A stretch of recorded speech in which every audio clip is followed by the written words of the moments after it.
आपल्या देशातील प्रमुख मौलानामध्ये अरशद मदनी साहेब यांचं नाव घेतलं जातं। 2 दिवसापूर्वी अरशद मदनी साहेबांनी गायीच्या संदर्भामध्ये महत्त्वपूर्ण असा निर्णय घेतला।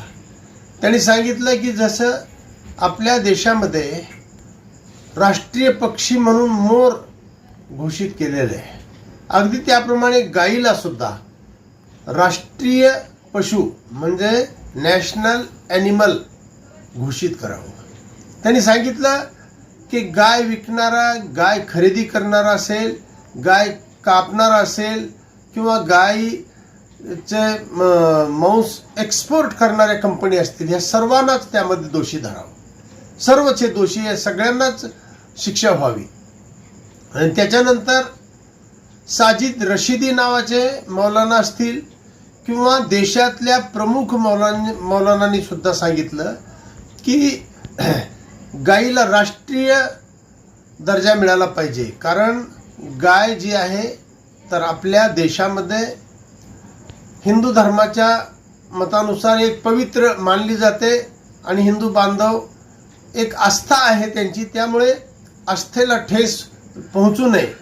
आणि खरंच मुस्लिम समाजाने मौलानांनी जे निर्णय घेतलाय अगदी खूपच महत्त्वपूर्ण आणि सौहार्द ज्याला म्हणतोय आपण, बंधुभाव या ठिकाणी राहील यासाठी खूप चांगला निर्णय घेतलेला आहे।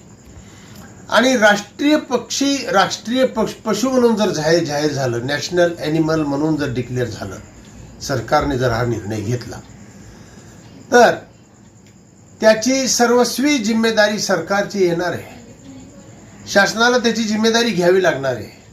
आणि ते म्हणजे की जर का शेतामध्ये शेतकऱ्याला जर गाय विकायची असेल तर त्याने बाजारला जाऊ नये।